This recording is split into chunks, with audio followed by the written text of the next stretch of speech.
Skipper here. So I know I haven't done any videos yet on the new update, and it's simply because I haven't really had time to play it. I've only had a few minutes to look at the improved, or the so-called improved stats, and coming away being pretty disappointed about that. But anyway, don't forget to like, share, comment, and of course subscribe if you enjoy this channel here.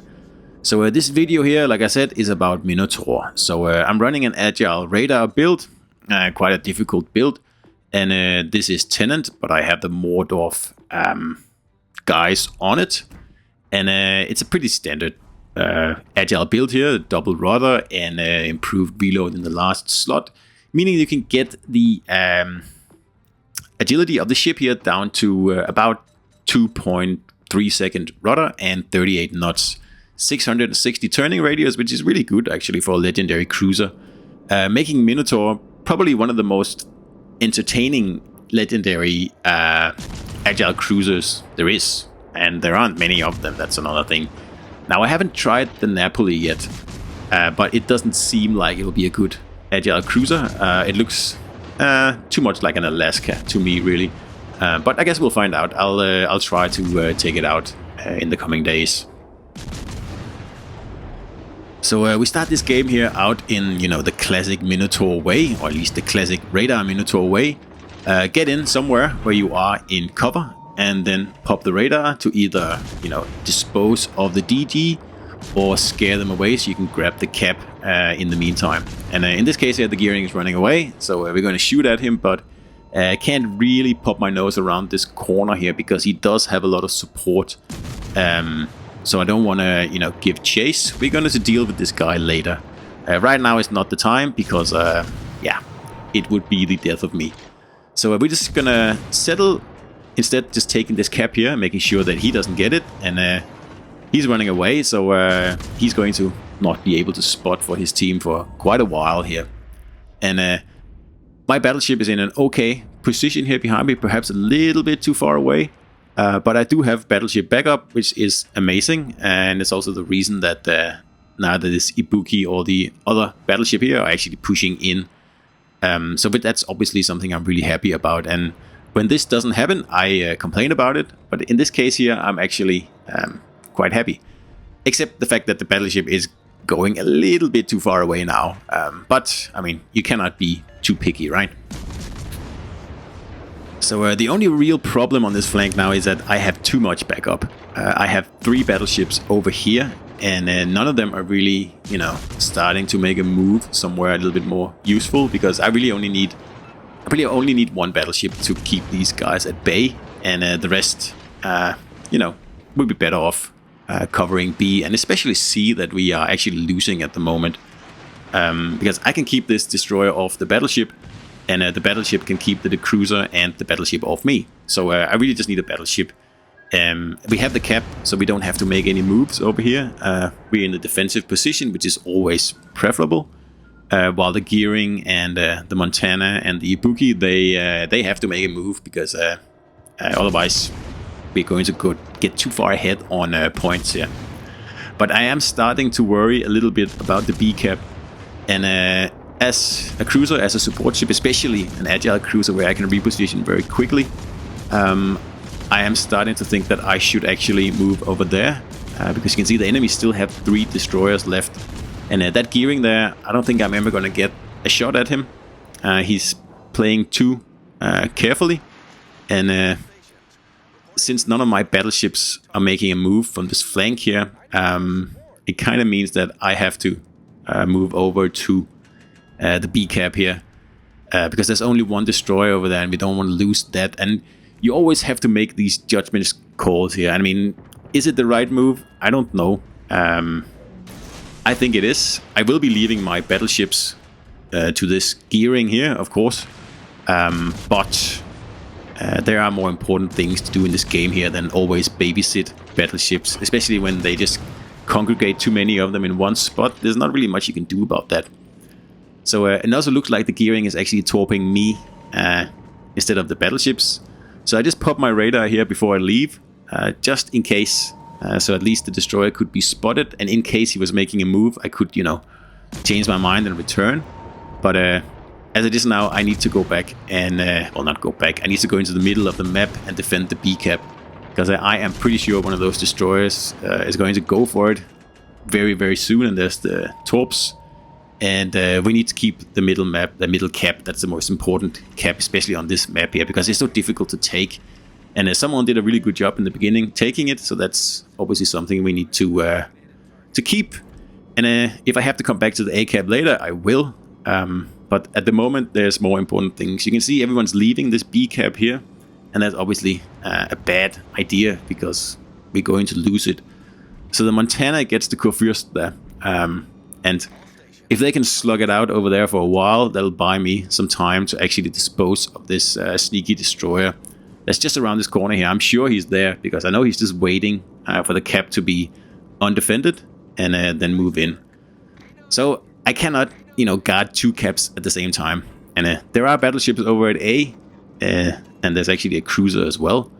So that's why I'm thinking, okay, well, I'm going to take this cap on here that's undefended, which is a very good idea because here's the cap, and as soon as I come around the corner, that's exactly the time that he's trying to grab this cap here. And he does have battleship backup out here on the open sea, but this being an agile Minotaur, we're not going to sit here in cover. We're going to actually, go out right out in front of this battleship here and see if it's a good player or, someone who's probably not that good. And he wasn't even ready for me to come out. He didn't have his turrets ready, and just giving a few shots. And the Khabarovsk is running away. That's what we want. We want to keep this cap here for as long as possible. And the Kurfürst seems more interested in what's going on over on, or at the A cap. He is firing at me here, and we just dodged that one. So that means we'll have another 30 seconds of peace and quiet here, where we can just absolutely pummel this guy here.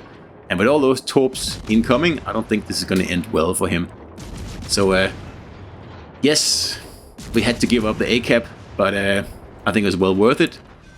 We didn't get the Khabarovsk, which was really annoying. I really wanted to get that guy. But the guys over at A, they did a really good job. They disposed of the battleship and the cruiser, so there's just a destroyer left. And obviously, I'll have the upper hand there.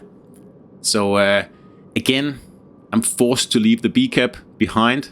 You can see we are ahead on points well here. But obviously the destroyer over here at the A, I'm sure is going this way to either torp my battleship out at the islands to my south here, or he's heading for the B cap. So that's why I'm using this island here to try to stay undetected for as long as I can as I move in. Because, dream scenario would be I pop around this island and, lo and behold, there's the destroyer and let's just whack him. So the battleship is asking me to take A, and yes, we will oblige. That's a very good idea. I think we should do that. So I'm spotted now. So the destroyer is out here somewhere in the open. And there he is. And I don't know why he got spotted there, actually. Oh, I'm radaring. Well, that's why. I was thinking, why is he 7.5 kilometers away and spotted? But this is also like a good thing about agile cruisers, because I have 3 radars. And he probably thought I've spent my supposedly 2 radars already, but I didn't. I still had my 3rd radar left, which is so powerful in the late game. Here in the last, third of the game, that's where if you save a radar, or if you have 3 radars, then it's gold. So incoming torps, of course, and unfortunately not able to dodge that one there. That was really disappointing. I would have loved to have done that, but fine, we'll just make do with what we are given here. And it doesn't matter, you can just heal so much back in Minotaur, really. So again, we're going to have to grab this cap here. And the battleship pulling up nicely behind me, keeping the battleships that are approaching from the C cap, giving them a bit of a hard time.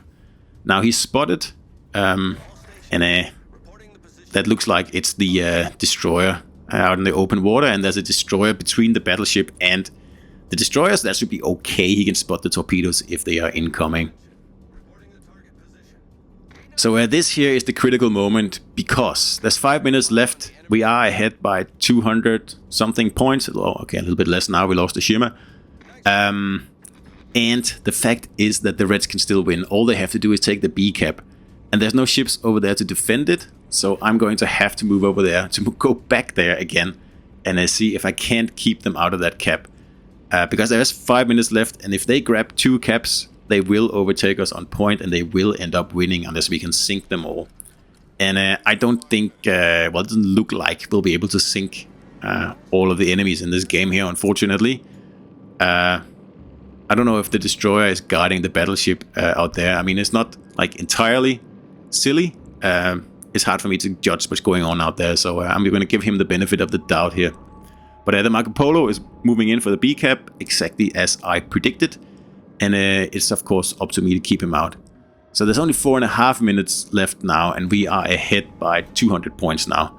So now it's getting to the point where we might be able to pull this off. I really just have to reset these guys now. I don't have to really keep them out of the cap anymore. So that's what I'm pretty much going to do here. And you will now be witnessing a kiting Minotaur, which is unusual. So there's a Marlboro and a Marco Polo just outside the cap here. And because there's 2 of them, they're actually going to be able to cap quite quickly, meaning that they could actually still win. So we're going to, well, take them on, really. Because this is really making or breaking the game here. My destroyer is still about at least a minute away from being able to do anything. And the battleship is also not in the best position here. So all these guys have to do is take this cap, and they are, I'd say they can still win on points, especially if they sink me, for example. So here we go, an agile Minotaur, and notice how I'm getting off all my torps here because I can turn so quickly. So I can get off one side, and then I turn really, really quickly, and then I get off the other side. And you know, the torps are so powerful on Minotaur, so that's obviously something you should try to make use of as often as you can. And Minotaur is just a fantastic ship, really. So we did get a torp hit on the Marlboro, I think it was, and I'm just hoping for a hit on the Marco Polo. And of course, these guys here are interested in me now. There's one dude targeting me, and that's the Marco Polo there. So we just, you know, anticipate the incoming salvo, and then we get a torp hit as well, giving us the Confederate. And I'm just turning to get all guns on target here. Again, something you can do in an agile cruiser. You don't have to, you know, just go bow or stern on, especially while the battleships are reloading. Just get all guns on target, and then when you think, he must be close to like being finished with his reload now, then you turn in just like I'm doing here, and get ready to dodge a salvo again. So we got him down to very little hit point now, and there's an incoming salvo. More difficult one, this one here, but he does get a nice hit, and but we just repair immediately because all I have to do now is just tank a few salvos, and you know, the battle is won because I lured them out of the B cap, showing my juicy cruiser broadside, and the destroyer on its own, there's just nothing he can do here. So we're just going to see if we can finish off the Marco Polo here and perhaps get a high caliber in the process. And then that's pretty much it for the battle here. So we lose our Marco Polo there. And I still don't understand how that happened. Well, I understand how it happened, but I don't understand how it was possible. But anyway, we get another salvo here. And again, he gets a pretty good hit in there. We're doing the best to dodge, but if you take like a shell in Minotaur from a battleship, it's all likelihood it's going to Citadel you, or at least Pen, but Citadel is more definitely a possibility. So that's the Marco Polo, and we just got the high caliber there in the last salvo, and that's the end of the battle. So, you know, we started at A, we went to B, we went back to A, we went back to B. Been all over the map and repositioning all the time, never slowing down. In the beginning, I thought we did slow down, that's right. But once we actually started to move around, we've been going, max speed the whole time. And that is fun in Minotaur. So Destroyer is obviously trying to grab a few extra XP points here in the closing seconds of the game, which, I mean, yeah, makes sense, but he's not going to win. We have, you know, taken care of our tickets. We are nearly 400 ahead, and with 2 ships left, there's no way he'll be able to sink us, and victory is ours. And these are battles that are just so much fun in Minotaur, especially on this map here, and especially that spawn. It's just made for Minotaurs to just take control of the battle.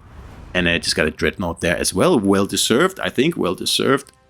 So let's just have a look at the XP here. And of course, as usual, I'll remove the winning bonus so we can see who actually did the best. So I hope you enjoyed the video, guys, and I'll see you out there.